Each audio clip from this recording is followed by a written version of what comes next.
Daniel left me for a younger woman, heartlessly abandoning me with debts and a mortgage.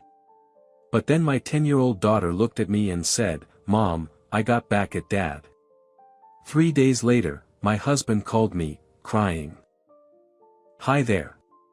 Before we get started, let us know where you're watching from. Have you subscribed to the channel and hit the like button yet? Enjoy the video. The sound of the zipper on the suitcase felt deafening in the tense silence of the hallway. Mabel stood still, listening as Daniel methodically packed his things, avoiding her eyes. Outside, a light autumn rain drizzled down, the drops tracing paths down the window like the tears Mabel was struggling to hold back.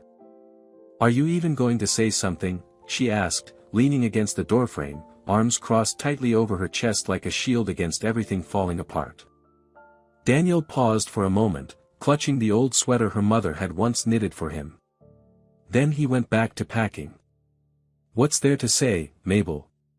You know how it is," he muttered, sounding exhausted, like he was the one being wronged. "This is for the best. For everyone. For everyone." Mabel let out a bitter laugh. "You mean for you and your Christine?" Daniel winced like she just hit a nerve. "Please don't start." "How can I not start?" Mabel could feel the anger bubbling up, finally pushing out the despair. "You're leaving me with the mortgage on this apartment, the loan for your car. And Emily? Did you even think about your daughter?" "I'll help," Daniel said, zipping up the bag. "I'll send money every month. Just like I did after the divorce from my first wife." Mabel couldn't hold back. "You said the same to your son, and they still had to take you to court for child support." Daniel finally looked at her. His eyes were cold. Distant. "This time will be different, Mabel. I'm not abandoning Emily, I'm leaving you. We've been done for a while. You know that." "No, Daniel," Mabel said quietly, "I didn't know. I thought that after 17 years together, people go through rough patches, but they get through them. Together." Silence settled over the hallway, broken only by the ticking of the old wall clock Mabel had inherited from her grandmother.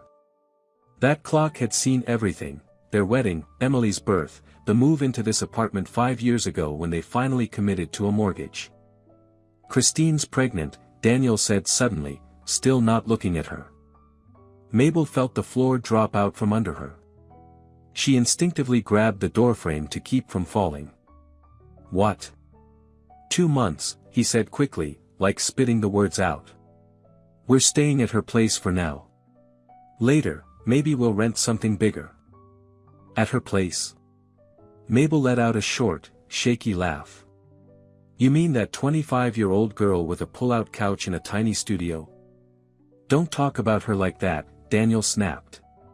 "She's 27, for the record. What difference does it make?" Mabel shook her head. And for a split second, she almost felt sorry for him. "How are you going to support a new family and help out with Emily? You're a department manager at a construction company, not some millionaire." "I'll figure it out," he muttered, pulling on his jacket. "Where's Emily? I want to say goodbye." "She's at piano class." "At the music school," Mabel replied, relieved that Emily wouldn't witness any of this. "Did you forget?" Something flickered across Daniel's face, maybe guilt, but it disappeared almost instantly. "Tell her I'll call tonight," he said, lifting his bag. "Anne." "Mabel, I'm sorry. It just happened. It just happened. Like rain. Or snow. Like some natural disaster no one could control." Mabel watched silently as he put on his shoes, took one last look around the hallway, and opened the front door. "Leave the keys," she said, her voice suddenly steady. Daniel hesitated, then quietly placed the keys on the table by the door. The metal clinked softly, the sound of the horseshoe keychain Mabel had given him when they moved in. "For luck." The door closed. Mabel didn't know how long she stood there, staring at the closed door. Her thoughts were a blur: mortgage, utilities, Emily's school fees, groceries. She was already calculating the costs like solving a math problem. How much does she make at the clinic? Not nearly enough. How were they going to survive? Mabel slowly walked into the kitchen and sank heavily into a chair. Her eyes landed on a magnet on the fridge, a photo from last year's vacation. The three of them were laughing, tanned and happy. Emily in a silly sun hat, holding a giant cotton candy, Daniel with his arm around Mabel's shoulders. Only now, with the front door closed behind him, cutting her off from the life they used to have, did Mabel finally let herself cry. Time stopped. She couldn't say how long she sat there, staring at nothing. Outside, the evening shadows thickened, and the rain picked up, tapping insistently against the windowsill. 15 years ago, she and Daniel used to love that sound, curled up under a blanket in their first rented apartment. "It's so nice to be home, warm and cozy," Daniel would whisper, kissing her temple. Now the same sound felt grating, like needles on her nerves. The doorbell made her flinch. Her heart jumped. Could it be Daniel? Had he come back? Realized he was making a huge mistake. She quickly wiped her tears and rushed to the hallway. But it was only Paula, the neighbor from the 5th floor, standing at the door with a large pot in her hands. "Mabel, I made a big batch of soup," the older woman chirped as she stepped confidently into the kitchen like she owned the place. "Where's Daniel? His car's not in the lot." Mabel froze in the doorway. How could she explain? Where to even start? "Daniel's gone," she managed to say, following Paula into the kitchen. Paula, a hefty woman in a bright floral dress, set the pot on the stove and turned to Mabel. Her sharp eyes, trained from years as a schoolteacher, took in everything immediately. "Gone?" she repeated, her tone softening with understanding. "You mean, for good?" Mabel nodded. She couldn't bring herself to say it out loud. The tears were already rising again. "Sit down," Paula said firmly, guiding her to the table. She didn't ask for permission, just opened the cupboard, took out 2 mugs, and brewed a strong cup of tea. "I've been expecting this, to be honest. Forgive me for saying it, but I saw the way he looked at that girl of his when he dropped her off. Thought maybe I imagined it." "You saw Christine?" Mabel asked, surprised. "Of course I did," Paula huffed. 2 months ago. Skirt barely covering her backside, heels clacking down the sidewalk like a stork. I thought, really? That's Daniel's type now. And the fool was just grinning while he pulled bags from the trunk. A faint smile tugged at Mabel's lips as she pictured Paula watching everything from her balcony, catching every little detail like a hawk. "She's pregnant," Mabel said, surprising even herself by how easily it came out. Paula gasped, crossed herself, then pursed her lips in disapproval. "Oh, that's calculated. I know the type. Trap a man and live off him. We had a chemistry teacher once who lured our principal away from his wife, turned out she wasn't even pregnant after all." "No, I think it's real," Mabel said wearily. "Daniel wouldn't lie about that."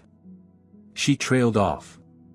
Just yesterday, she would have sworn Daniel would never leave his family, never cheat, never have a baby with someone else. But today, everything she believed had collapsed like a house of cards. Paula shook her head and pushed a steaming cup of tea toward Mabel. "Drink, sweetheart. Tea with honey, best cure for a broken heart. And let me tell you something.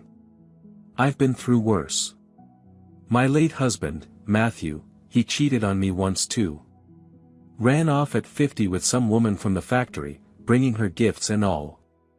We had a daughter in high school, a son in the army. I thought my world had ended." "What happened then?" Mabel asked quietly. "Well," Paula smiled slyly, "he spent 6 months whining at my door, begging for forgiveness. Brought flowers, handed over every penny of his paycheck. I forgave him in the end, old fool that I am. We lived another 30 years together after that, like newlyweds." She sighed, lost in memory. "But I showed him my spine. That's what matters. He had to know, cheating is never okay. Mabel gave a faint smile. She couldn't picture Daniel begging at her door. And clearly, he had no intention of coming back. My situation's different, Paula. He's really gone. To another woman, one who's having his baby. And the mortgage? Paula squinted. All on me, Mabel said bitterly. And the loan for his car. And the money we owe my mom for the renovation. The bills. And our daughter. Paula threw up her hands. That's not a man, that's a scoundrel. Back in the day, people would have pointed fingers at someone like that, called him out. And now? He's finding himself, huh? Has the right to be happy. She scoffed. Happiness is keeping your promises. Not cheating on your family. The front door slammed, and Emily burst into the apartment, her backpack bouncing on her shoulders. Mom! Guess what? I got praised today for my exercises, she chirped, but stopped short when she saw her mom's tear-streaked face and the neighbor bustling around the kitchen. What happened? Mabel's heart twisted. How do you tell a 10-year-old that her dad left? How do you explain that from now on, it's just the two of you? Emily, sweetheart, Paula jumped in, I brought you guys some soup. Why don't you help your mom set the table? I need to run, my show's about to start. She gave them space, wrapping Mabel in a firm, motherly hug before leaving. Hang in there, dear. We'll get through this. Once the door closed, Emily looked at her mother seriously. Mom, what's going on? Where's Dad? Mabel took a deep breath. There was no way around it. Sit down, honey, she said, patting the chair beside her. We need to talk. Emily quietly took off her jacket, placed her flute case gently by the wall, and sat at the table, her worried eyes fixed on her mother. She looked so much like Daniel, same slightly almond-shaped brown eyes, same little dimple on her left cheek. It made Mabel's heart ache. Dad left us, she said softly, choosing not to sugarcoat it with stories about business trips or temporary separations. He fell in love with someone else, and he's going to live with her. Emily stared at her for a few seconds, as if the words didn't make sense. Then her bottom lip began to tremble. What do you mean, he left? She asked, her voice shaking. Where did he go? To Christine. A woman from his work, Mabel said, keeping her voice as calm as she could.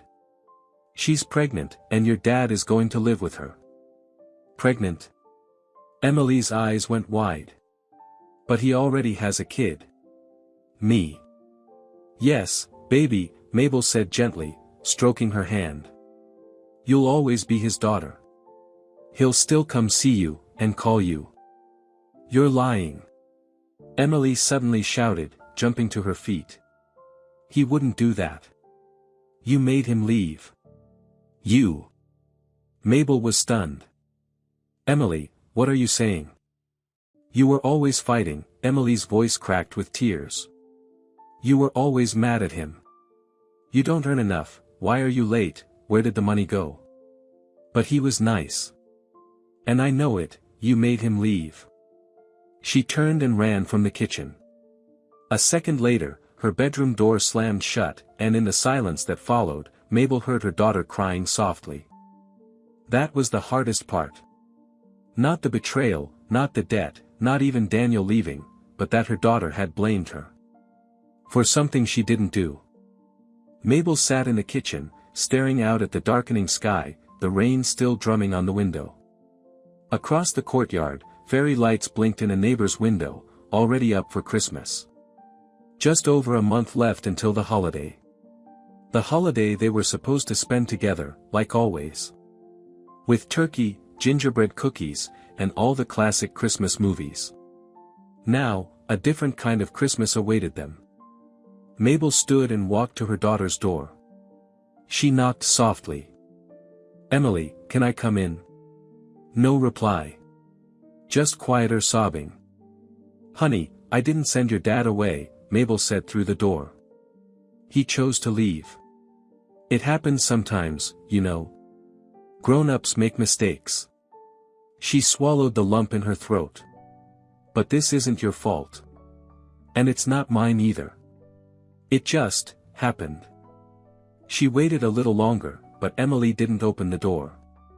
Mabel went back to the kitchen and, on autopilot, started reheating the soup Paula had brought. The child needed to eat. Life had to go on, no matter what. The soup began to boil, filling the kitchen with a smell that used to feel warm and comforting. Now, it only triggered a dull ache deep inside. Mabel set the table without thinking. Suddenly, her phone buzzed in the pocket of her robe. The screen lit up. Mom. Hi, Mom. Mabel tried to keep her voice steady. Mabel, how are you? Her mother's voice was tense. I called your work and they said you left early. Are you sick? Mabel wanted to lie, to say something reassuring, but instead, she broke down. Tears poured uncontrollably, and she could barely get a word out. What happened? Her mother asked, now clearly alarmed. Is it Emily? Is she okay? Daniel left, Mabel finally choked out. For someone else. A younger woman. She's pregnant. There was a heavy pause. I'm coming over, her mother said flatly, then hung up. Mabel knew what was coming. Her mother had never approved of her marriage to Daniel, especially after learning he had a son from his first marriage, a boy he rarely paid child support for. He's not reliable, sweetheart, she had said back then. And how right she'd been. The door to Emily's room creaked open, and the girl stepped into the kitchen.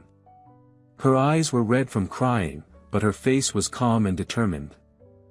I'm hungry, she said, sitting down at the table. Is it true Dad's not coming back? I don't know, Emily, Mabel answered honestly as she poured the soup. Right now, he's decided to live somewhere else. Emily sniffled but held back more tears. Is Grandma coming? Yes, she'll be here soon. Emily nodded and started eating, quiet and focused. Mabel watched her and thought that no matter how hard this got, she had to push through, for this girl. She had to stay strong. The phone buzzed again. This time, it was a message from Daniel. I got here fine. I'll call Emily tomorrow. Mabel turned the phone face down and sat down to eat with her daughter. Hard times lay ahead, but for now, they were just eating soup made by a kind neighbor, sitting in silence, each lost in their own thoughts. 3 weeks dragged on like a lifetime. Mabel moved through her days in a loop, home, work, the store, home. After Daniel left, she picked up extra shifts at the clinic just to make ends meet. The long hours left her drained but also spared her from the constant storm of thoughts and memories that came at night. Tonight, she came home especially late. A flu outbreak had hit the pediatric wing, and the line for the doctor stretched all the way to the reception desk. As head nurse, Mabel had stayed late helping a young intern sort through endless forms and medical files. The apartment greeted her with an unfamiliar silence. Usually, Emily would already be home by this hour. Her mother had been picking her up after school lately and helping out as much as she could, cooking dinner, checking homework, heading back to her place when Mabel returned. Emily. Mabel called as she slipped off her shoes. Mom. No answer. On the kitchen table lay a note in her mom's neat handwriting. Mabel, we're at my place. Call when you get in. Dinner's in the fridge, just heat it up. Love, Mom. Mabel exhaled in relief, then immediately felt guilty for it. She wanted, just for one evening, to be alone. To sit in silence without forcing a smile for her daughter or her mother. She reheated the vegetable stew and slumped into a chair. The TV mumbled softly in the corner, she'd turned it on just for background noise. An older weatherwoman was warning of approaching snowstorms, and Mabel made a mental note, Emily needed new winter boots. The old ones didn't fit anymore. There was also the music school payment, the tutor, and another mortgage installment coming up. The thoughts of money brought a sharp, anxious throb to her temples. Despite all his promises, Daniel hadn't sent a single cent in 3 weeks. He'd called Emily 3 times, each time promising to take her out, movies, the game center. But each time, he cancelled at the last minute. After the third broken promise, Emily cried all night. And the next morning, she told Mabel she didn't want to talk to her dad anymore. Her phone buzzed. "Mom." "Hi, Mom, I'm home," Mabel said, lifting the phone to her ear. "How are you holding up?" Her mother's voice was full of worry. "Did you at least eat something?" "Yeah, I'm fine," Mabel tried to sound upbeat. "How's Emily?" "She's asleep already," came the soft rustle on the other end. Her mom must have just closed the door to Emily's room. "Thanks, Mom," Mabel said. "Mabel, there's something I wanted to tell you," her mom spoke in a low voice. "I talked to Patricia today, you know, the one who works at social services. She said you're eligible for government support, as a single mother. You just need to gather the paperwork." "I'm not a single mother, Mom," Mabel replied tiredly. "I'm still married, and Daniel hasn't officially given up any of his parental rights." "Then get divorced," her mom's voice suddenly turned steely. "What are you waiting for? Until he signs everything over to that little thing of his? File for divorce, ask for child support and property division. That mortgage is his responsibility too. It's a joint loan." Mabel rubbed the bridge of her nose. They'd had this conversation more than once over the past 3 weeks, and every time it ended the same way. Her mom pushed for immediate legal action, and Mabel didn't even know what she was waiting for anymore. Habit? Or some foolish hope that this was all just a nightmare, and she'd wake up any moment now. "I just don't have the energy for courts right now, Mom," she said. "Maybe later. I'll deal with it later." Her mom sighed heavily. "You've always been like this. Always putting things off. Scared to make a decision. But time isn't your friend, Mabel. While you're dragging your feet, he could be draining your joint accounts or transferring property to his buddies. I've seen it happen." Mabel didn't argue. Deep down, she knew her mother was right. But she just couldn't bring herself to act yet.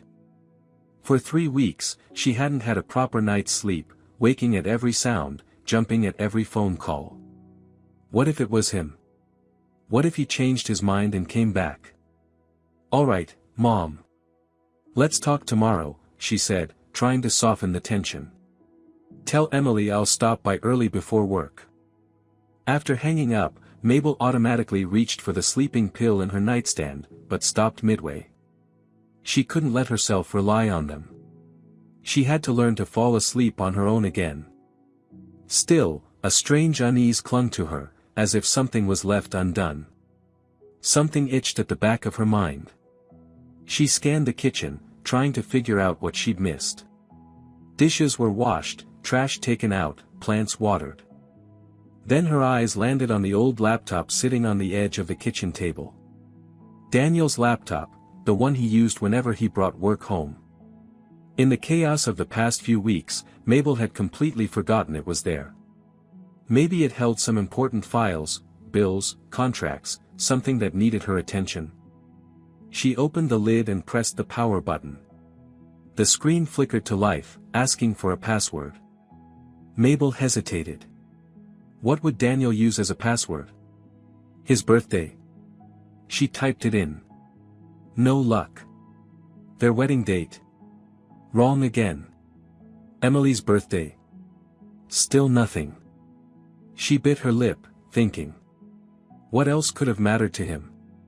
Then it hit her, his old car's license plate number. The one he'd clung to, even after buying a new car. She typed it in. The screen flashed and unlocked. The desktop lit up with a wallpaper of the ocean. A strange feeling came over her. Like she was trespassing.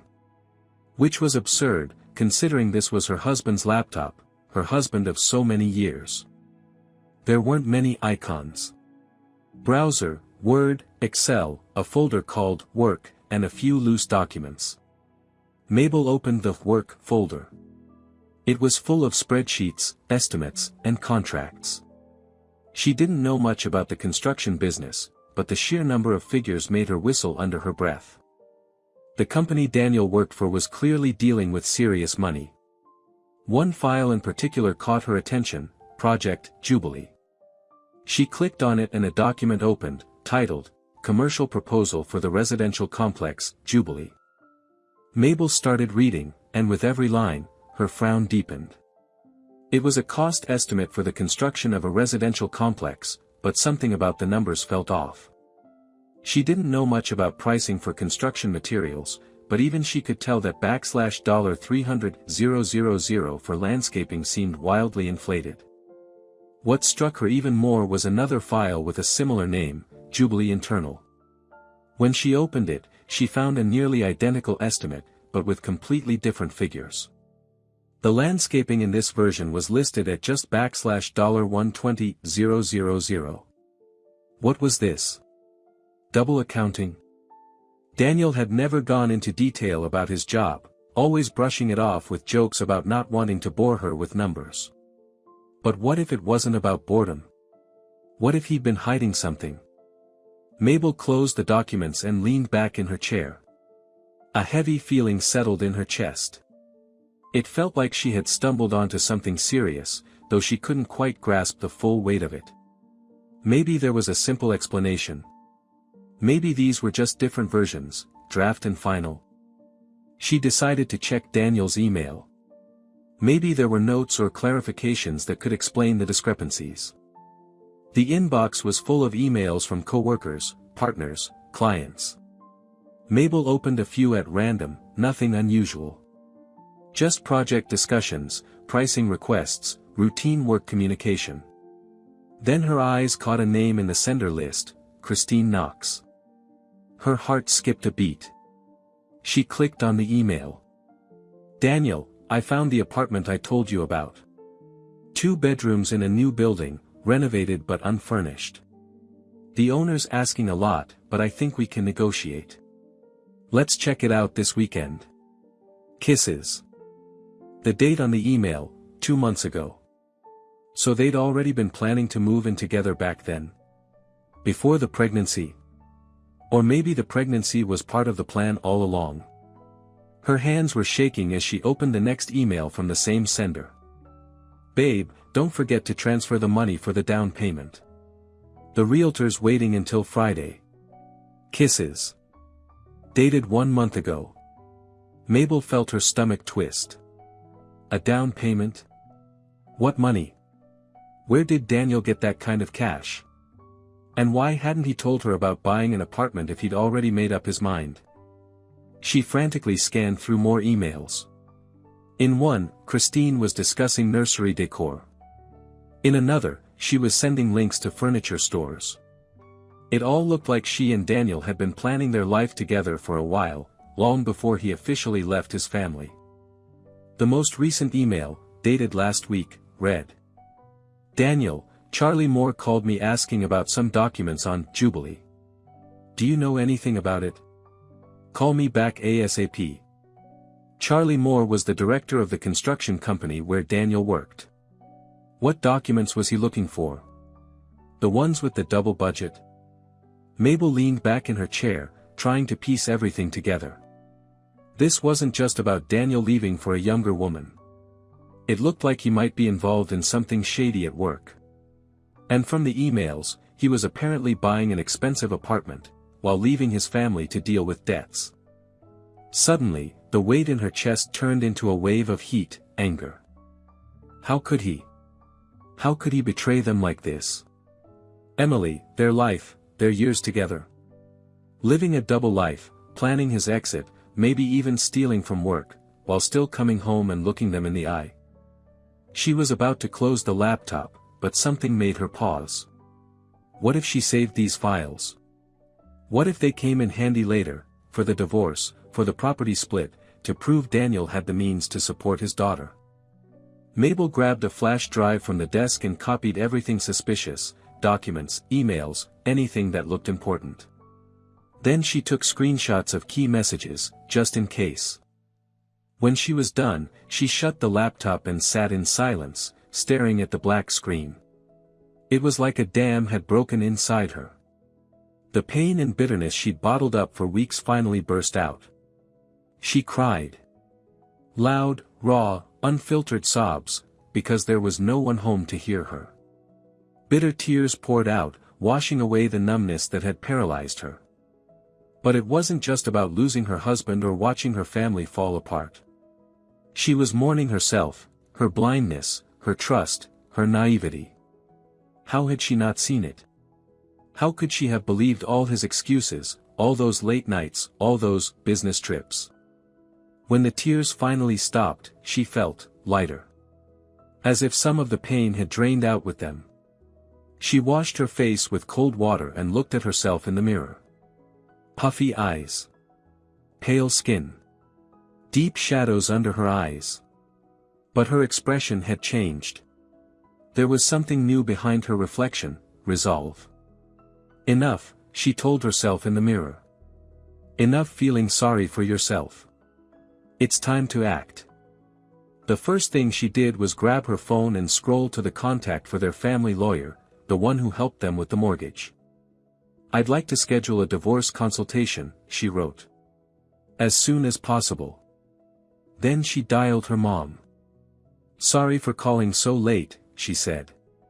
You were right. I'm starting the paperwork tomorrow. Her mom was silent for a moment, then simply said. You're doing the right thing, sweetheart. Everything's going to be okay. After the call, something unexpected happened. Mabel felt hungry. For the first time in days. She finished the now cold stew while standing by the window, looking out at the snowy courtyard. Fat snowflakes were falling from the sky, blanketing the ground in a soft, white layer, covering up all the dirt and trash. Everything looked clean. New. Emily and I are going to be okay, she thought. I've got this. We've got this. And for the first time in 3 weeks, she went to bed without a sleeping pill, and drifted off almost immediately, into a deep, healing sleep. 2 days later, after coming home from a late shift, Mabel found Emily at the computer. Normally, after school, her daughter would either be buried in her gadgets or doing homework, but now she was sitting upright, tense, her face serious. Hey, sweetheart. Mabel kissed the top of her head. Grandma's already gone. Yeah. Emily didn't even turn around, still typing something with focused intensity. She left about an hour ago. Said there's soup on the stove. Still hot. Mabel thought about asking what had her so absorbed but decided not to. Ever since her father left, Emily had grown quiet, withdrawn. Every attempt at a heart-to-heart either ended in tears or cold silence. The school psychologist Mabel had taken her to last week suggested giving the child space, not to force conversations. Sure enough, the soup was waiting in the kitchen. Mabel filled her bowl, but she had no appetite. The exhaustion from a grueling day was catching up with her. The clinic had been chaos, flu epidemic, endless lines, staff shortages. The head nurse had asked Mabel to cover for a colleague on sick leave, so she'd been working non-stop. But it wasn't just physical fatigue. Ever since her meeting with the lawyer, Mabel had been drowning in paperwork, documents for the divorce, property division, bank records. It was far more complicated than she had imagined. Every day brought new unpleasant discoveries. Turns out, an appraisal was required for the apartment. And Daniel had withdrawn nearly all the money from their joint account the day before he left. She stirred the soup absent-mindedly, lost in thought, when Emily walked into the kitchen. Her daughter looked strange, nervous, yet determined. "Mom, can I talk to you?" she asked, sitting down across from her. "Of course," Mabel said, pushing her bowl aside, suddenly alert. "Did something happen?" Emily hesitated, fidgeting with the hem of her purple t-shirt, the one her dad had given her for her birthday.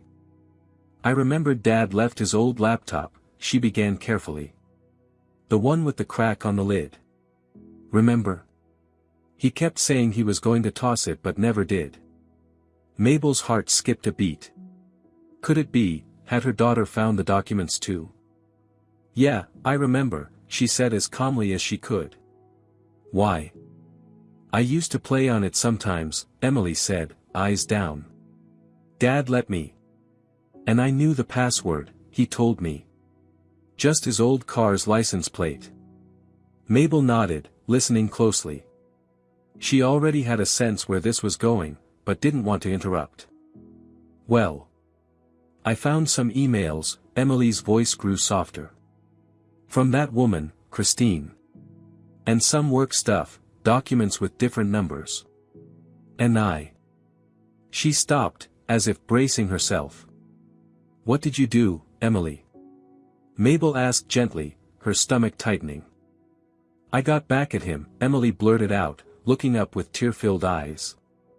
I sent those documents to his boss. There was an email address in one of the messages. I found everything with different numbers for the same project and sent it all to him. And I told him Dad hid the files and was planning to leave the country. Mabel froze, not believing what she was hearing. You did what? Her voice wavered. Emily, when did you do this? Last night, Emily admitted. While you were on shift and Grandma was watching her show. I used the laptop and sent the email. Then I got scared and deleted it from the sent folder, but it still went through, right? Mabel covered her face with her hands. Dear God, what had her daughter done? A storm of thoughts raced through her mind. If those documents really proved financial misconduct, Daniel could be in serious trouble. Criminal charges. Jail. Sweetheart, this is really serious, she said, trying to stay calm. You understand there could be consequences. Serious ones, for your dad. Emily nodded, tears sliding down her cheeks. I just wanted him to feel bad like we do, she whispered. He left us. He has that woman now. And they bought an apartment, and we're stuck here with debts. It's not fair. I wanted him to hurt too. Mabel came around the table and hugged her tightly. What could she say? Her daughter had acted out of hurt and rage. Mabel herself had nearly done the same when she found those files, but the adult in her knew to hold back. Mom, am I a bad person? Emily sobbed into her shoulder. I didn't want him to go to jail or anything. I just wanted him to understand. You're not a bad person, Mabel said firmly, stroking her hair. You're a child who's hurting. But revenge doesn't fix pain, baby. It just spreads it around. She sat Emily down and poured her a cup of tea. First, she needed to calm her daughter, then figure out what to do next. Let's take this step by step, Mabel said, trying to keep her voice steady. Did you send the email to Charlie Moore from your own account? Emily shook her head. I made a new one, just for that. The login was something like Avenger, and stuff, she mumbled, eyes cast down. I read about it in a detective story. Mabel couldn't help but let out a short sigh. Her 10-year-old had acted like a full-blown hacker. And what exactly did you write? Do you remember the message? Well, kind of, Emily scrunched her forehead, thinking. Something like, hello, Charlie Moore. Your employee, Daniel Parker, is stealing company money. Here's the proof. He's planning to leave the country with his new girlfriend. Check the documents for the Jubilee project. Something like that. And I attached those files with the different numbers for the same work. Mabel groaned internally. A direct accusation of theft. Mentioning plans to flee the country. If the director took it seriously, this could spiral fast, and terribly. And Emily didn't even realize what she'd done. Emily, listen to me very carefully, Mabel said, taking her daughter's hands. What you did could lead to very serious consequences for your dad. If those documents really show something illegal, he could lose his job. They might open an investigation, even press criminal charges. Emily's eyes widened with fear. "What's going to happen now?" she cried. "I didn't mean for this to happen. I just thought they'd maybe yell at him or fire him." Mabel pulled her into a hug, gently stroking her back. "We don't know what will happen. Maybe the director won't take an anonymous email seriously. Maybe he'll just talk to your dad. Either way, what's done is done, we can't take it back." "What if I write again?" Emily asked, hopeful. "Say it was a joke or something." "No," Mabel said firmly. "That'll only draw more attention. Right now, we just need to wait and hope it blows over." She paused, debating whether she should warn Daniel. On one hand, he had betrayed them, left them in debt. On the other hand, he was still Emily's father. And if it turned out he was involved in something shady, and the truth came out publicly, it could affect both Mabel and her daughter. The scandal, the judgment, the gossip, possibly even problems for Emily at school. Not to mention, if Daniel ended up in prison, child support would be out of the question.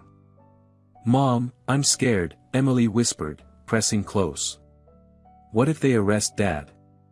Will it be my fault?" "No, Emily," Mabel said gently, looking into her eyes. "If your dad gets arrested, it's because of what he did. Not you. You didn't make him do anything wrong. You just shared what you saw. But, how's that fair? It's like if you saw someone spray painting a wall and told an adult. You didn't paint the wall, they did." Emily gave a hesitant nod, not entirely convinced. "But we don't even know if there was anything wrong in those documents," she added.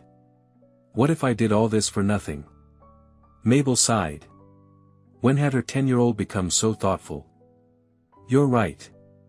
We don't know for sure," she said. "But what's done is done. Let's just wait and see what happens. And for now, you need to do your homework and get ready for bed. We've got an early morning tomorrow." Emily nodded reluctantly. At the kitchen door, she turned back. "Mom, are you going to tell Dad it was me?" Mabel paused. Truthfully, she still hadn't decided. Should she warn Daniel? Stay silent? Admit that it was Emily who sent the email? "I'll think about what's best," she said at last. "But you don't worry, okay? Whatever happens, we'll handle it. Together." When Emily went off to do her homework, Mabel stayed in the kitchen, lost in heavy thoughts. The situation couldn't be worse. If Daniel really was involved in shady dealings and the company decided to launch an investigation, things could end very badly. Her thoughts were interrupted by a phone call. The number was unfamiliar. "Hello, Mabel," came a man's voice. "This is Charlie Moore, director of Build Invest. Sorry to call so late, but it's urgent. I need to speak with your husband, Daniel. It's very important, and he's not answering his phone." Mabel felt her hands go cold. It had begun. "We're no longer living together," she said calmly. "He moved out about a month ago. I don't have his new address." There was a pause on the other end. "I see," Charlie said at last. "Sorry for the intrusion. It's just that the matter is quite serious, and I need to get in touch with him right away. If he contacts you, please let him know I'm trying to reach him."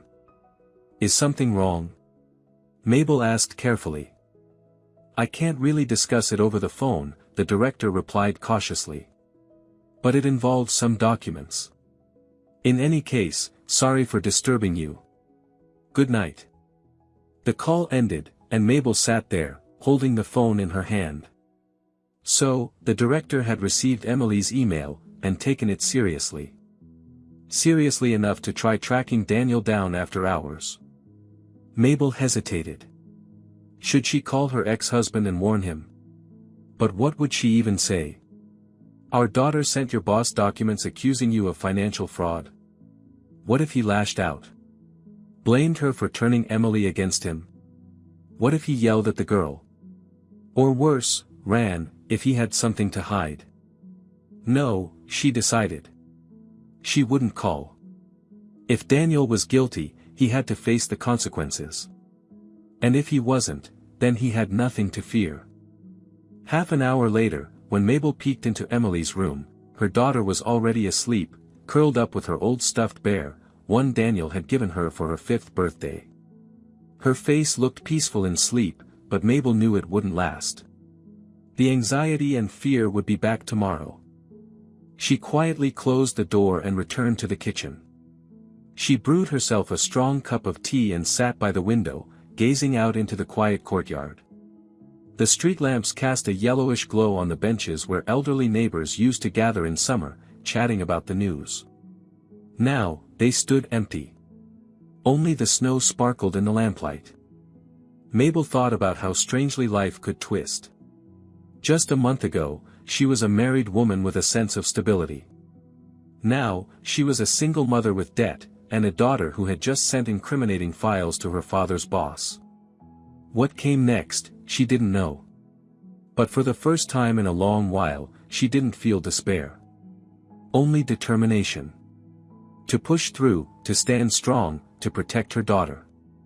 And a strange, almost mystical sense that things were unfolding as they were meant to. That everyone would get what they deserved. As if in answer to her thoughts, the phone buzzed again. This time, the caller ID showed a familiar name, Daniel. Mabel took a deep breath and answered. "Hello," she said, her voice calm, though her heart was pounding. "Mabel, it's me," Daniel said quietly, like he was afraid someone might overhear. "I need to talk to you. It's urgent. Now." Mabel glanced at the clock. "It's almost 11. It's late." This isn't a phone conversation, his voice trembled, something completely unlike the confident Daniel she used to know. "Can I come over? Right now?" Mabel hesitated. The last thing she wanted was to see him, especially at this hour, with Emily asleep, and the risk that this could turn into a loud argument. "Our daughter is sleeping," she reminded him. "And honestly, I was about to go to bed too." "Mabel, please," Daniel's voice cracked with something close to desperation. "It's important. I got fired. Everything's falling apart.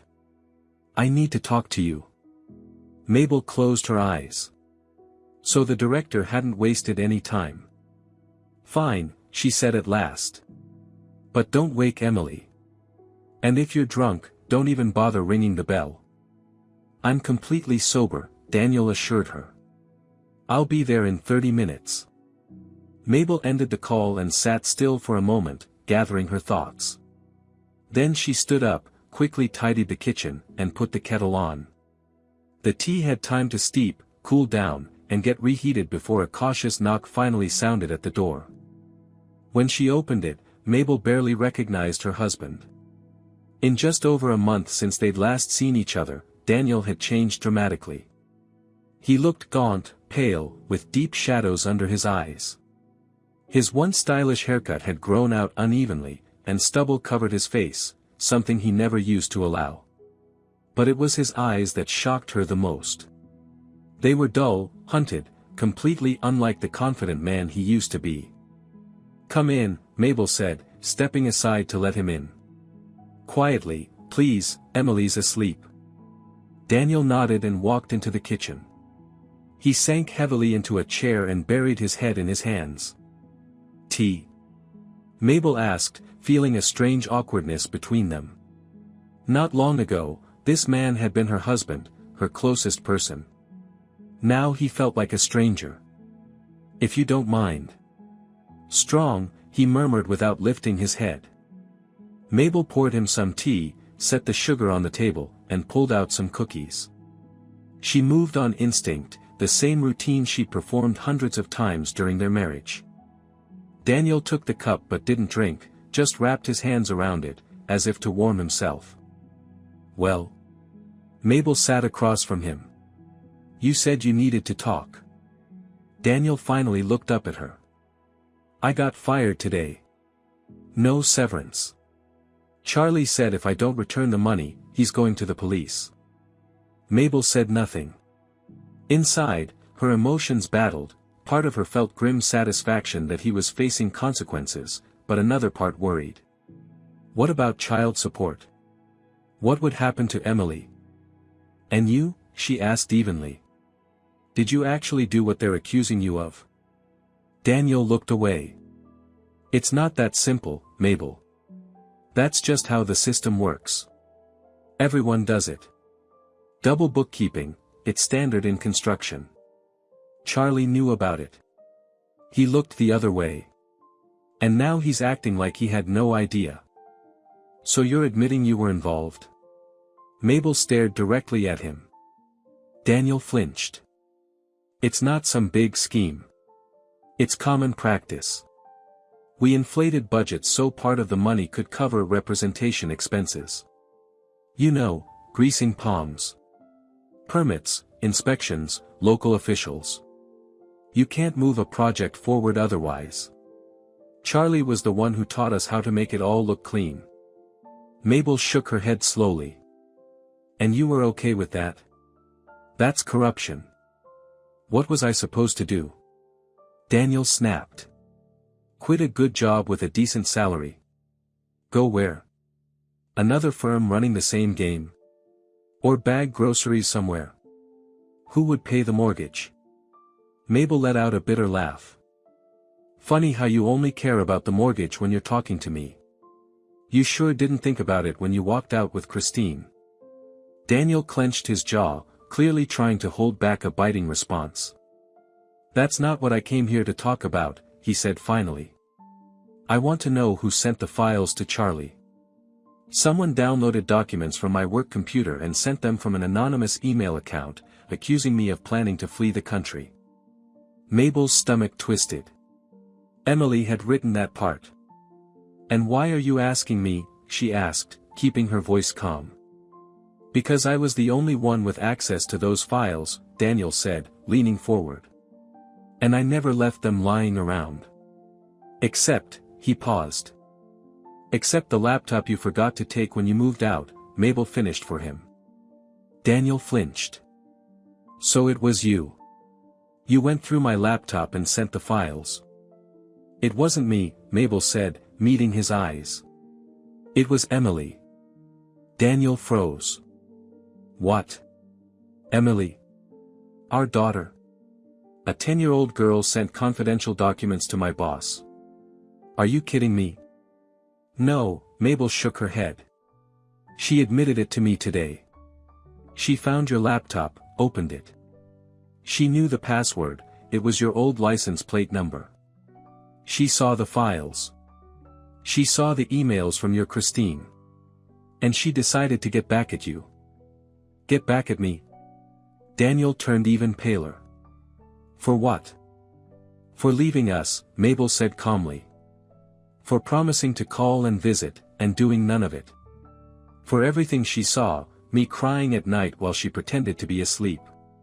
For having to lie at school when her classmates asked why she looked so sad. Daniel said nothing, trying to process what he'd just heard. So what now? He asked finally. What am I supposed to do? I wasn't just fired. Charlie threatened to press charges if I don't return the money. Can you return it? Mabel asked. Daniel let out a bitter laugh. I wish. That money's long gone. Some of it went to greasing officials, like I said. And the rest, he hesitated. The apartment for you and Christine. Mabel guessed. We saw the emails, Daniel. The one with the nice renovation but no furniture. You said you might negotiate the price. Daniel flinched. You saw that? Damn it. He buried his face in his hands. Yeah. We made the down payment. The rest is a 30-year mortgage. Incredible, Mabel shook her head. You already had one mortgage you weren't paying, and now another one, for a new apartment, for your new family. I was planning to pay. I thought things would get better, bonuses, promotions. But now there are no bonuses. No promotions. No job, Mabel finished for him. So what are you going to do? How will you pay Charlie back? I don't know, Daniel admitted. I was hoping, maybe you could lend me something. You still have that apartment from your grandmother, right? Mabel stared at him for a long moment, stunned. Are you serious? She said at last. You walked out on your daughter and me, left us with debt, haven't paid a cent in child support, and now you're asking me for money? Mabel, you don't understand, Daniel's voice turned desperate. They're serious. This could turn into criminal charges. Prison. Do you understand? Prison. Did you think about consequences when you took that money? Mabel asked, her voice cold. When you bought that apartment with dirty cash. It wasn't stolen. Daniel snapped. It's more complicated than that. Maybe, Mabel said. But that's your problem, Daniel. Not mine. Daniel deflated like a balloon. What about Emily? He asked quietly. You want her father to end up in jail? I don't want anything, Mabel said flatly. You made your choices. A lot of them. And everyone brought you to this. They sat in silence. Daniel stared down at the table, defeated. Mabel watched him with a strange sense of detachment. She had once loved this man, trusted him, built a life with him. But there was nothing left of that now. So, you won't help me? He asked eventually. No, Mabel said firmly. That apartment is all Emily and I have left. It's our safety net. I'm not risking my daughter's future for a man who didn't think about us when he walked away. So what do I do? Daniel's voice trembled with panic. I don't know, Mabel answered honestly. Maybe talk to Charlie. Tell him the truth, offer to pay it back in installments. Or ask Christine's parents, they seemed pretty well off. Daniel shook his head. Christine dumped me. As soon as she found out I got fired. Mabel couldn't hide her surprise. Dumped you? What about the baby? There was no baby, Mabel, Daniel muttered, looking away. She lied. Said she was pregnant to get me to leave you. Then she claimed she had a miscarriage. But honestly, I think she just wanted the apartment. Mabel stared at him, the full absurdity of the situation sinking in. So let me get this straight. You left your wife and daughter for a con artist who tricked you, and now you're sitting in my kitchen asking for money to clean up the mess you made? Daniel was silent. What can I say? I messed up, he finally muttered. I see that now, Mabel. It was a mistake. I want to fix things. I want to come back. No, Mabel cut him off before he could finish. You're not coming back. Ever. Don't even think about it, Daniel. But.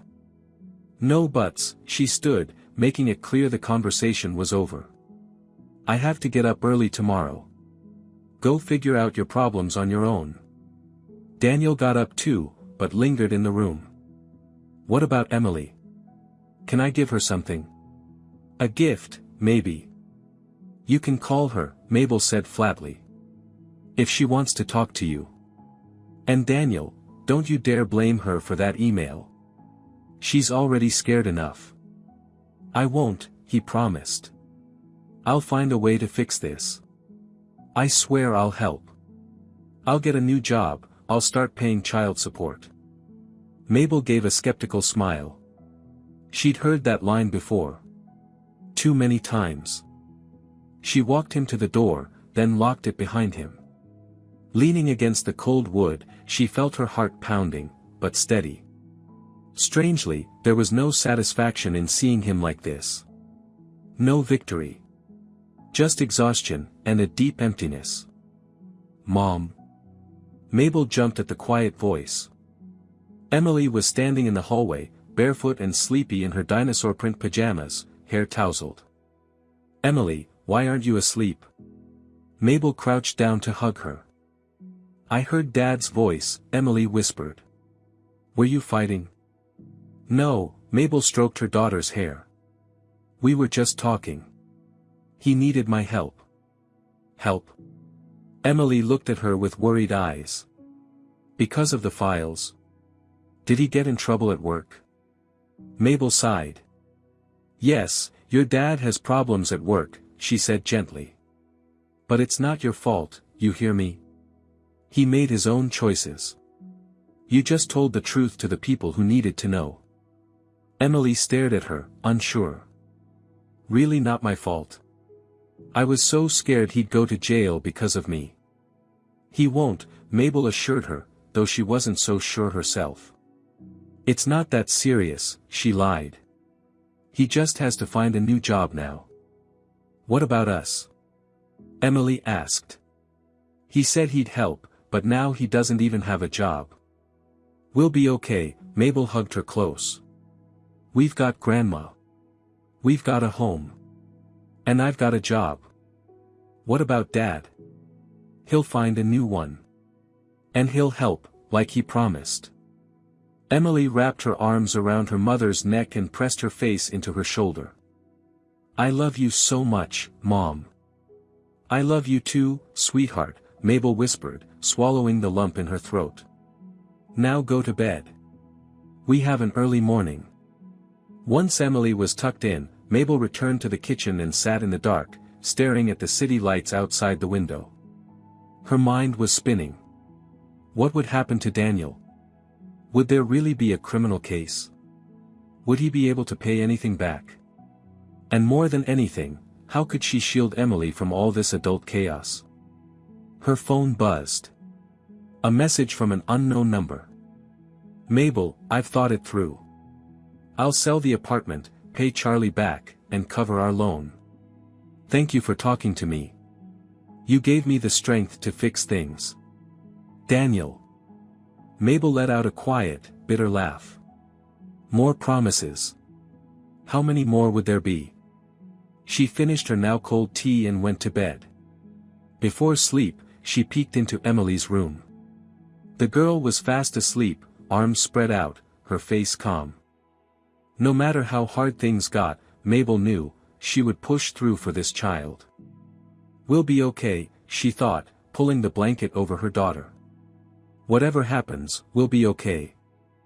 3 days passed in tense silence. Mabel tried to keep life normal. She went to work, helped Emily with homework, and in the evenings, they watched cartoons together. But her mind kept circling back to Daniel, what was happening with him, and how it might impact them. On the third evening, as she was ironing Emily's school uniform, her phone rang. Another unknown number. Hello. Good evening, Mabel, a man's voice said. My name is Ryan Benson. I'm a detective with the Financial Crimes Division. We need to speak with you regarding your husband, Daniel Parker. Mabel felt her stomach drop. So they had opened a criminal case. I'm listening, she said, trying to keep her voice steady. Not over the phone, the detective replied. You'll need to come into our office. Will tomorrow at 10 a.m. work for you? I have work, Mabel said automatically. I can't just take off. This is an official summons, Ryan Benson said firmly. Your employer is required to grant you time off. The case involves major fraud. Mabel swallowed hard. So this was serious. All right. I'll be there, she said. Can you give me the address? Mabel wrote down the address and ended the call, then sank onto the couch, trying to stop her hands from shaking. Major fraud. That was a serious charge. If Daniel was found guilty, he could face real prison time. Her thoughts spiraled, how would this affect Emily? What would she say at school? How would she explain why her father was in jail? And the worst part, how would she cope with the fact that, even unintentionally, she had played a part in what happened? That night, Mabel barely slept. In the morning, after walking Emily to school, she called her boss and explained the situation. To her surprise, the response was calm and supportive. I understand, Mabel. Of course, go. Just keep me posted, okay? And if you need anything, legal advice or whatever, don't hesitate. My nephew's a lawyer. The unexpected kindness nearly brought Mabel to tears, but she held it in. This wasn't the time to fall apart. The police station was unexpectedly quiet and routine. Officers moved down the hallways with folders in hand, a printer clattered somewhere nearby, and the air smelled of coffee and dust. Detective Ryan Benson turned out to be a man in his mid-40s, with a tired face and sharp, observant eyes. "Come on in, Mabel," he said, motioning to a chair by his desk. "Tea? Coffee?" "No, thank you," Mabel replied, sitting gingerly on the edge of the chair, feeling like she was about to take an exam. "All right then," the detective said, opening a file. "Let's get to the point. We're investigating a case of fraud involving Build Invest, the company your husband worked for. There's reason to believe he was involved in embezzling large sums through falsified documents."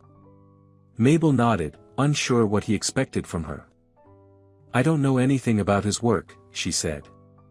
"We haven't lived together for over a month. He left us for another woman." "Yes, we're aware," Benson nodded. "But what we're interested in is this: some of the documents were not sent from your husband's work computer, but from his personal laptop. And they were sent through your home internet connection." Mabel went cold. They knew the email had come from their apartment. Did they suspect her? "I had nothing to do with that," she said firmly. "If you're implying I sent anything." "We're not," Benson interrupted. "In fact, we tracked the IP address and timestamp. At the time the email was sent, you were at work. That's confirmed by your clinic's shift records. However, your daughter, according to school records, was home early that day. Her last class was cancelled." Mabel froze. They knew. They knew it was Emily. "My daughter is 10 years old," she said, trying to suppress the rising panic. "You can't seriously think a child is involved in financial fraud." The detective leaned back and studied her carefully. "Mabel, let's be honest. I've been doing this for 20 years. I've seen a lot. And in this case, based on how the message was written and the documents selected, we're not looking at fraud. We're looking at an act of retaliation. A hurt child, getting back at the father who abandoned her. Am I right?" Mabel didn't answer. What could she say? There was no point lying. They already knew. What will happen to Emily if... She couldn't finish the question. "In this case, your daughter is considered a witness," Benson said gently. "Given her age, we don't intend to question her unless it's absolutely necessary. But there is a problem. Two, actually." "What kind of problem?" Mabel tensed. "First," he said, flipping a page in the file, "your husband is claiming he was set up. That the documents were fabricated. And that you and your daughter acted deliberately to sabotage him." "What?" Mabel couldn't contain her anger. "He admitted to me that he was involved. He said everyone did it. And now he's blaming us." The detective gave a faint smile. "That's the reaction I expected. It supports my theory that he's lying. But his lawyer is sharp, and they'll stick to that defense. And that brings us to the second issue: we need to officially confirm how those documents ended up in the hands of the company's director. Otherwise, the evidence might be inadmissible in court." Mabel ran a hand down her face. The situation felt surreal. Her daughter had sent those documents in a burst of emotion, and now it had snowballed into a full-scale criminal investigation. "What do you want me to do?" she asked at last. "Give a statement," the detective replied simply. "Just tell us what happened." "And my daughter?" "If we need to speak with her, it will be with a child psychologist present," gently, "and only if absolutely necessary." "And if I refuse?" Mabel asked quietly. The detective sighed. "Then your husband's version, that the documents were fake, and that you and your daughter deliberately set him up, might stick." And someone who seems genuinely involved in stealing company funds might walk away unpunished. Worse, he could later file a counterclaim against you, for defamation, or something similar. Mabel sat in silence, torn by a storm of conflicting thoughts. It was one thing to see her ex finally held accountable, but another thing entirely to drag their 10-year-old daughter into it. A child already weighed down by guilt and confusion. "When do you need my answer?" she asked. "As soon as possible," the detective said, handing her a card. "Here's my number. Think it over, talk to your family. But don't wait too long. This case has visibility. My superiors are pressing for results." Mabel nodded and tucked the card into her bag. She said goodbye and stepped out of the station, breathing in the crisp autumn air. Inside her, a storm raged, anger at Daniel, who was once again trying to twist things in his favor, fear for Emily, anxiety about what lay ahead. But beneath it all, a strange resolve was taking root. She wouldn't let her ex use them again. She wouldn't let him dodge accountability. She pulled out her phone and called her mother. "Mom, we need to talk. It's urgent." When Mabel got home that evening, she was met with an unexpected scene. In the kitchen sat her mother, Emily, and Paula, their neighbor from the 5th floor. In front of them was a pie, a teapot, and several teacups. "Well, look who's finally here, our heroine," Paula called out as soon as she saw her. "Come in, sweetheart. Sit down and have some tea. We've been brainstorming all afternoon." Mabel gave her mother a puzzled look, who just shrugged. "Paula overheard me talking with Emily and decided to help. And honestly, I think she's right." The neighbor was already pouring tea like she ran the place. "Stuff like this shouldn't be handled alone. You need the collective mind." Mabel sat down, exhausted. Normally, she would have bristled at the invasion of privacy, but today, she was actually grateful.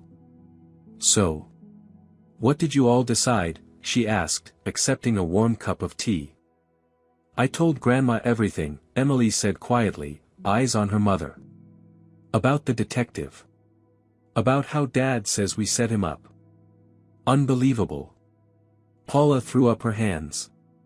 "Walks out on his family, steals money, and now he wants to pin it all on his own kid?" "Paula," Mabel's mother said gently, "not in front of the child." "Why not? Am I wrong?"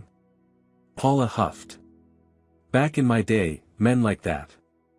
"Mom, what am I supposed to do?" Mabel cut in, turning to her mother. "The detective wants me to testify.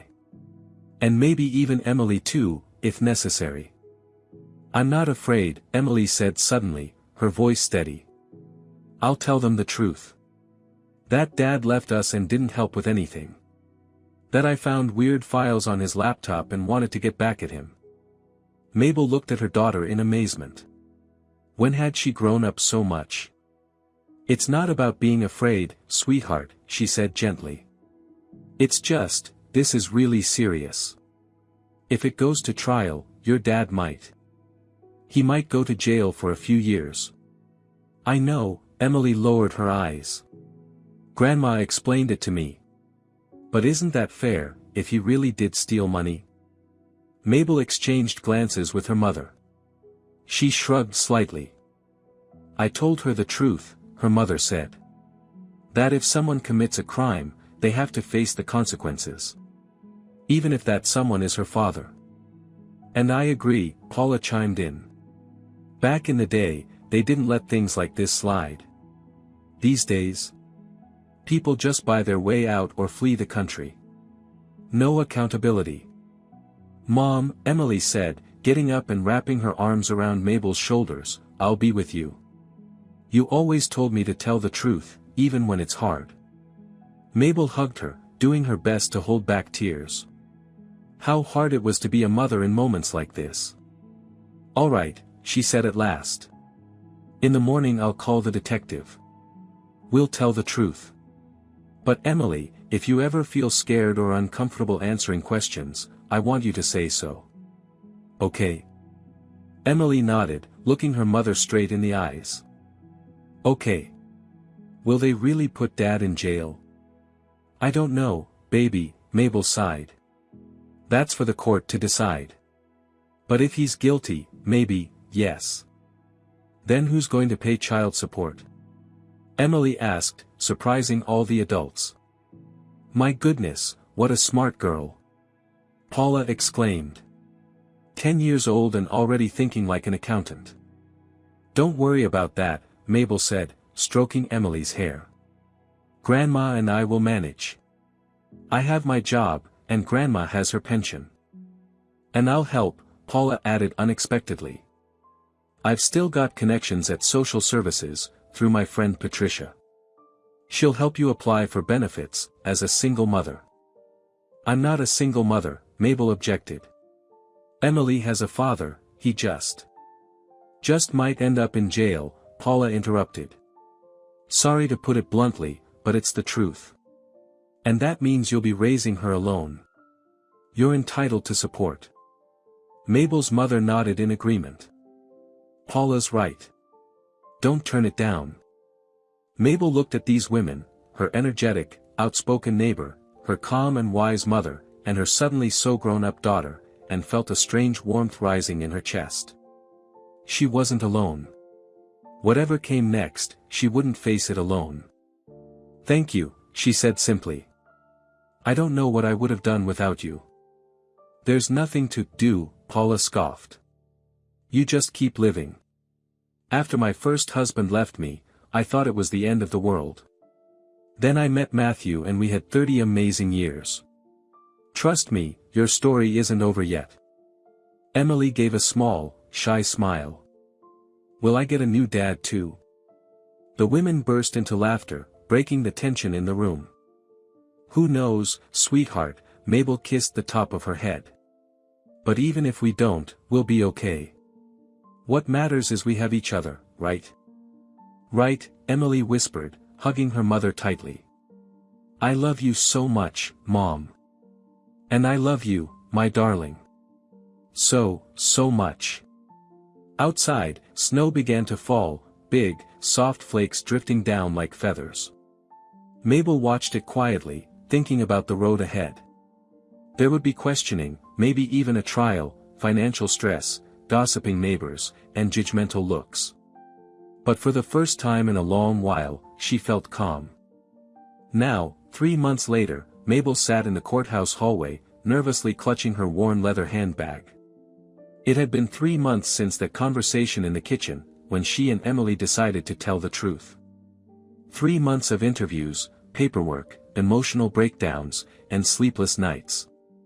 And now, the trial. Maybe the final chapter in this story.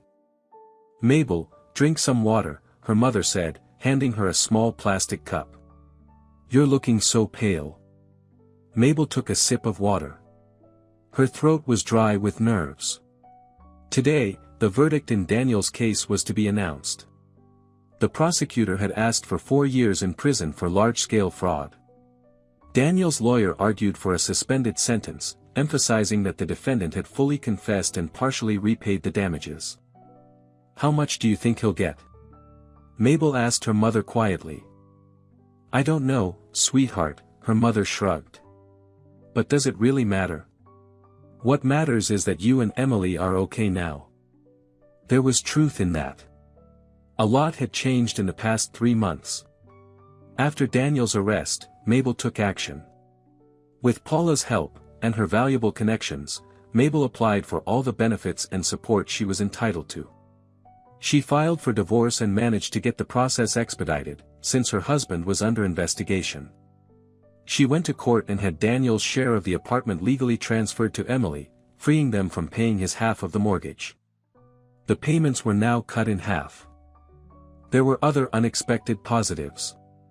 At the clinic, once people learned what she was going through, they made accommodations. She was given a more manageable schedule with regular days off.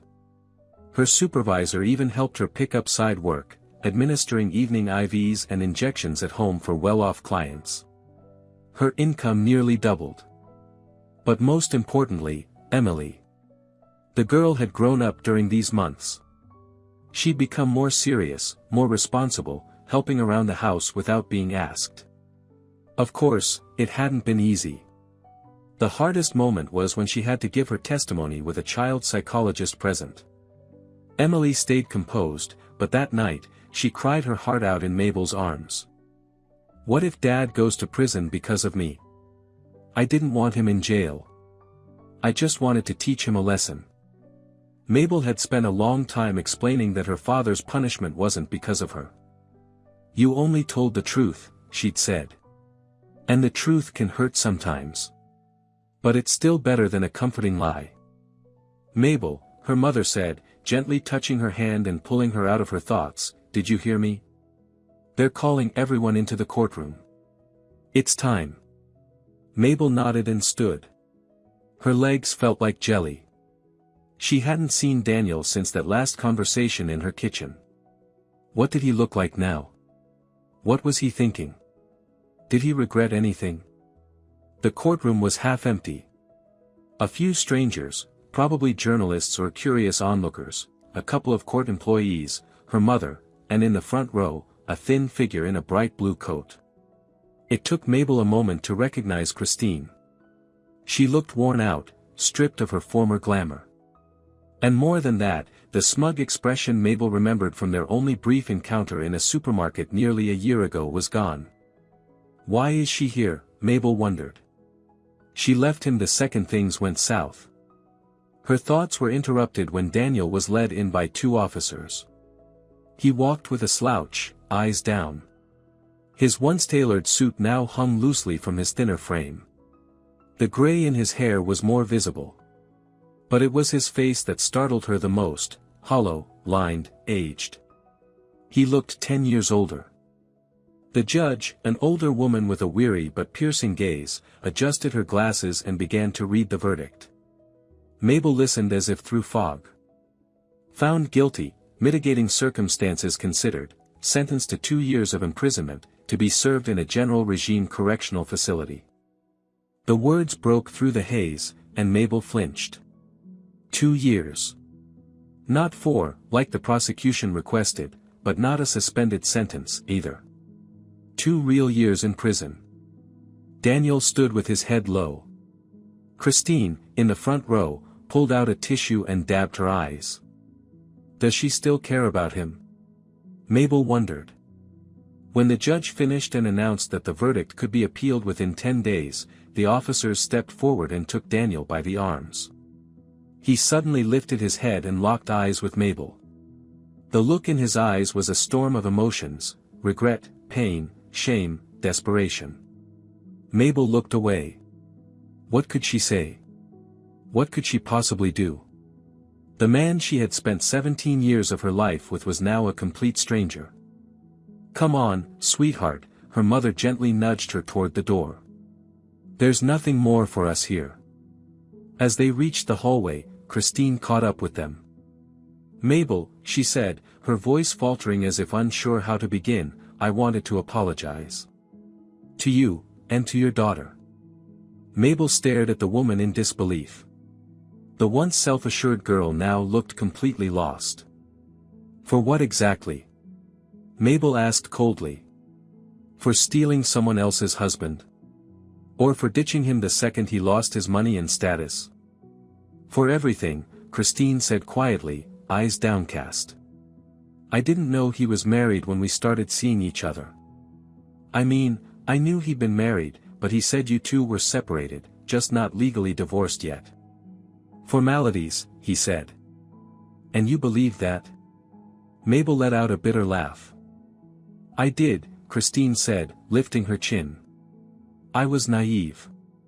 I thought I'd met a successful, mature man who truly cared about me. But he used me. Just like he used you. Mabel didn't know what to say. Her mother stayed silent too, closely observing the scene. I'm so sorry, Christine continued. When I found out he was still living with you and your daughter, and that you had no idea about us, I was horrified. And then I learned the money he was flashing around wasn't even earned honestly. Why did you come today? Mabel asked. You left him when things went bad. I did, Christine admitted. But then I thought a lot about what I'd done. About how much pain I caused you and your daughter. I just wanted to see how it all ended. And to tell you I'm truly, deeply sorry. Mabel looked at this young woman, still beautiful, yet so lost, and felt something begin to thaw inside. Not forgiveness. She doubted she could ever forgive the role Christine played in destroying her family. But there was, understanding. Maybe even a trace of sympathy. You know, Mabel said unexpectedly, you're a victim too. He lied to you. Just like he lied to me. Only in different ways. Christine's eyes filled with tears. Thank you for saying that. You're a strong woman. I promise I'll stay out of your life from now on. She turned quickly and hurried toward the exit, wiping her tears as she went. Wow, Mabel's mother said, watching her go. Didn't expect that one to grow a conscience. Everyone does, in their own time, Mabel said thoughtfully. Let's go, Mom. Emily's waiting. They had decided not to bring Emily to the sentencing. She had already been through too much for a child her age. Right now, she was with Paula, who was probably feeding her pastries and telling lively stories from her colorful past.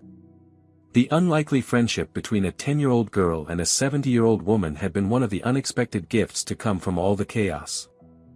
Emily spent hours at Paula's, listening to tales from a life so different from her own. In return, Paula had taught her to knit, bake pies, and make jam. When Mabel and her mother entered the fifth-floor apartment, they were greeted by the warm smell of fresh apple pie and the sound of Emily's laughter. Here come the ladies of the hour, Paula called out from the kitchen. Come in, have some tea. We've been busy. 2 years in a general regime colony, Mabel said briefly. Oof, Paula muttered, pursing her lips. Could have been harsher for everything he pulled. But at least it's not a slap on the wrist. Anyway, Emily and I made you an apple pie. Your favorite. Emily ran out from the kitchen, wiping her hands on her apron, and threw her arms around her mom. Mama. So. What happened? What about Dad? Mabel knelt down so she was eye level with her daughter. Daddy got 2 years, sweetheart. That means he won't be with us for a while. In prison, Emily said bluntly. I know, Mom. Paula explained everything. Of course she did, Mabel's mother muttered, casting a disapproving glance at their neighbor. What? The girl has a right to know the truth, Paula retorted. What, you want to keep feeding her fairy tales for the rest of her life? Mabel sighed. Emily did have the right to know what was going on with her father. Can we visit him? Emily asked. In prison? We can, if you want to, Mabel said, gently brushing her hair back. But you don't have to, okay? Only if you feel ready. I want to, Emily said firmly. He's still my dad. Mabel hugged her, her heart tightening. Her 10-year-old daughter, speaking with such wisdom and maturity. Well, what are we all standing around for? Paula clapped her hands.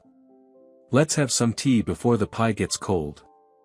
Over hot tea and what turned out to be a truly delicious apple pie, they talked about their plans for the near future.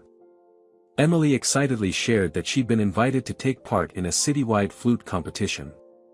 Mabel's mother said she'd found a great seamstress who could alter her old winter coat for next to nothing.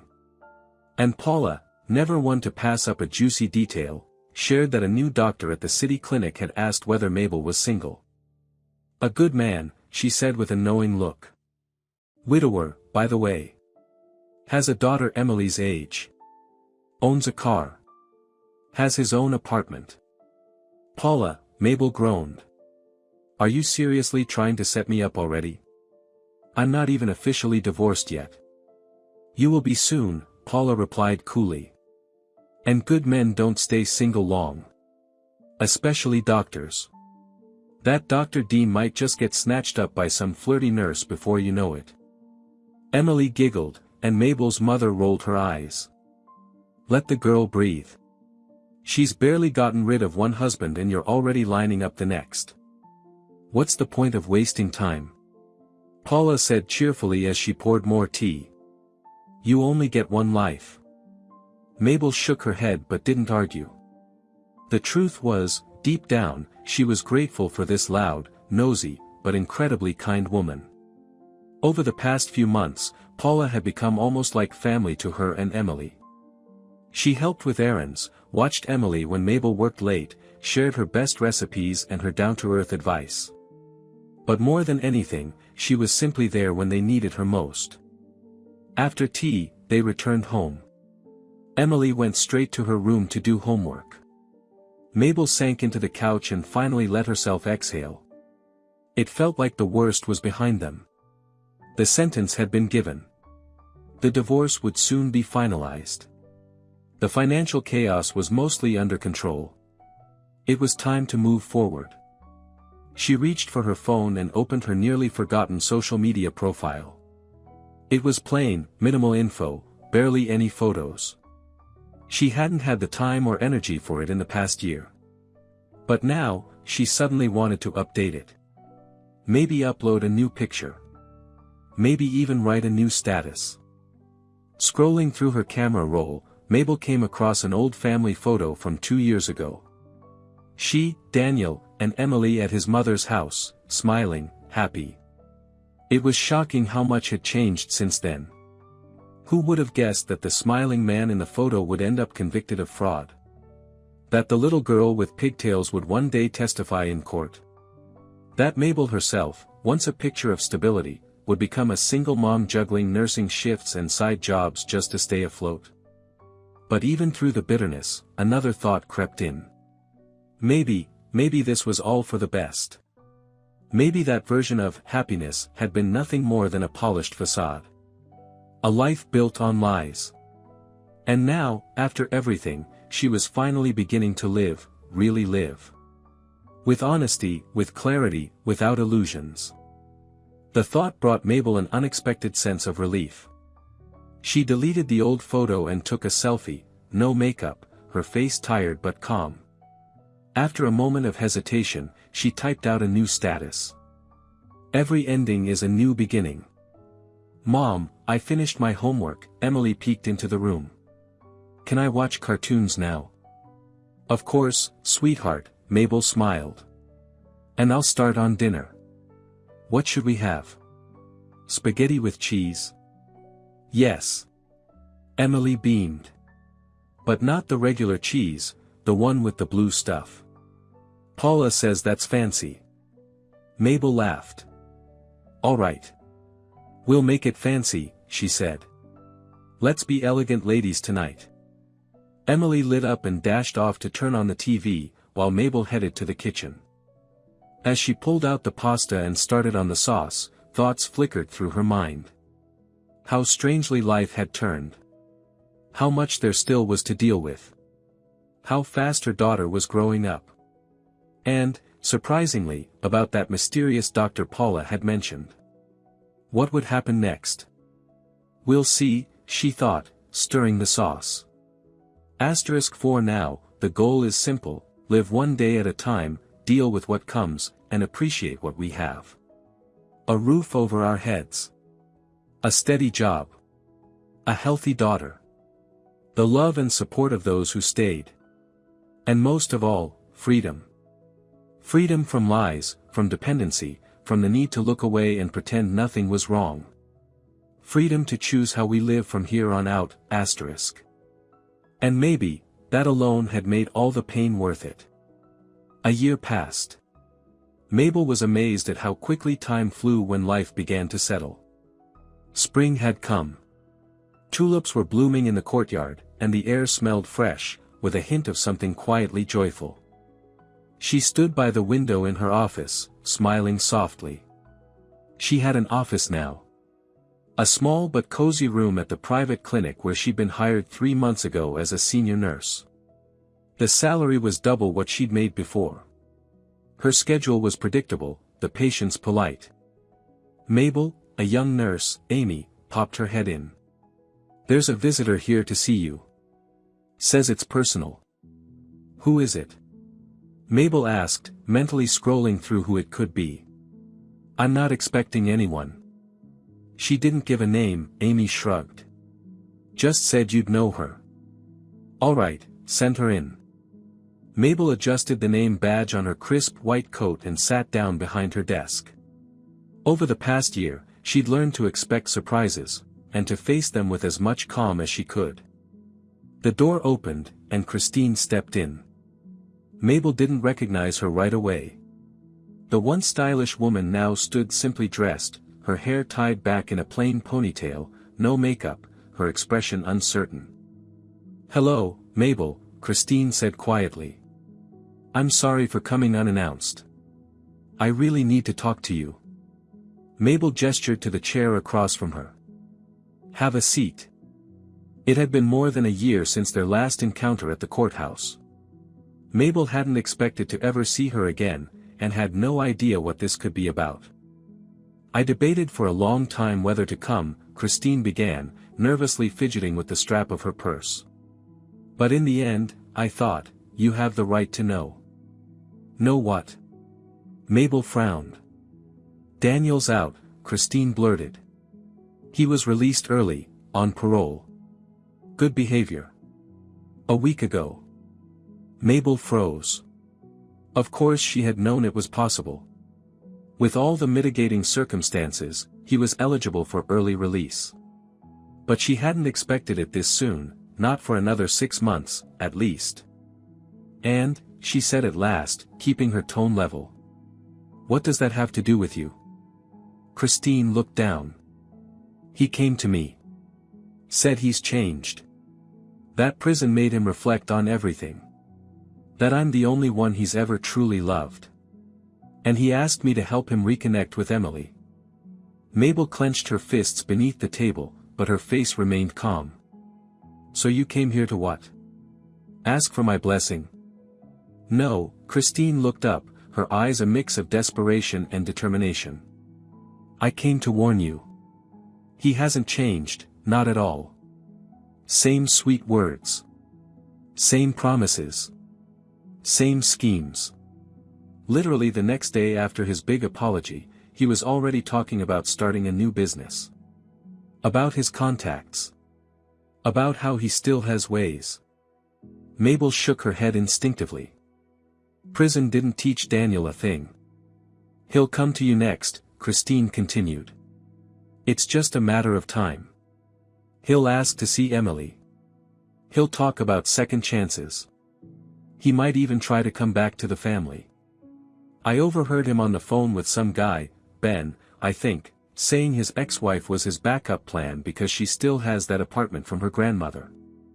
Mabel felt a wave of anger rise inside her, but she quickly brought herself back under control.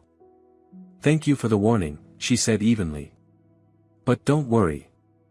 I know Daniel far too well to believe his so-called enlightenment. Christine exhaled, visibly relieved. I was so afraid you wouldn't believe me. That you'd think I was just trying to stir up trouble between you two or something. Mabel gave a wry smile. That wouldn't be hard.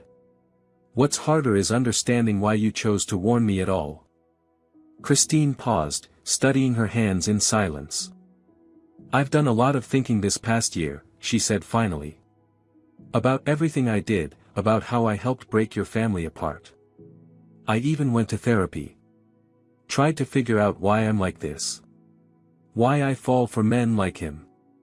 And I realized I don't want to be that person anymore. I don't want to wreck other people's families, or my own. Mabel looked at her with genuine interest. It seemed the girl really had grown up. That she had done some soul-searching. And I feel incredibly guilty about your daughter, Christine added softly. I saw her photos on Daniel's phone. She's such a sweet girl. Someday. I'd like to apologize to her. Not now, of course. That would be inappropriate. But one day. Emily's doing well, Mabel replied, surprised at how little resentment she felt toward her now. She's got a new life, new hobbies. And actually, soon she'll have a new dad. Christine looked up, clearly stunned. You're getting married again? In a month, Mabel said, unable to hide her smile. Dean is amazing. He's a doctor, asterisk a real one asterisk, and we just click. He has a daughter the same age as Emily, and the girls are already best friends. I'm really happy for you, Christine said sincerely. And if Daniel ever starts bothering you, I'm here. He's on parole, and any violation. I hope it won't come to that, Mabel said, shaking her head. But thank you. After Christine left, Mabel stayed at her desk for a few minutes, gazing out the window. Knowing Daniel was out was unsettling, but not nearly as much as it would have been 6 months ago. Now she had a new job, a new relationship, and most importantly, a confidence she'd earned through every hard step along the way. Her phone buzzed on the table. A text from Dean. The girls want to see a movie after school. You in? Mabel smiled as she typed her reply. Of course. I'm done at 5, see you at the theater. Then she opened her planner and jotted down a note, call lawyer about restraining order for Daniel. Better safe than sorry. That evening, after the movie and pizza, once Dean and his daughter Kate headed home, they were still living separately until the wedding. Mabel sat on the edge of the bed, braiding Emily's hair before sleep. Mom, did you know Kate's birthday is in 2 months? Emily chirped. She wants to invite the whole class to a trampoline park. And me too, of course. And she said that when you and Dean get married, we'll be like sisters. Can you imagine? Mabel smiled as she listened to her daughter's excited chatter.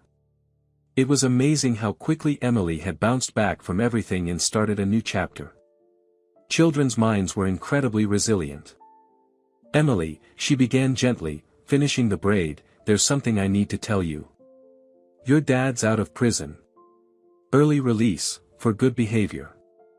Emily paused for a second, then calmly went back to brushing her bangs like nothing had happened. Yeah, I know. He called Grandma yesterday.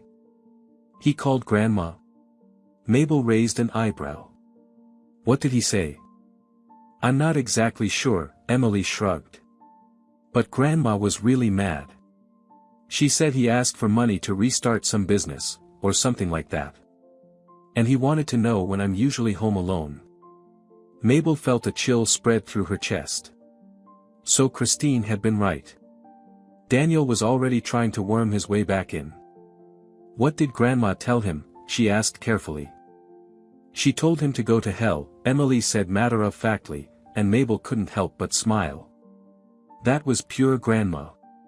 She said you're getting married to a good man who loves me like his own, and that Dad should leave us alone and stop ruining your life all over again.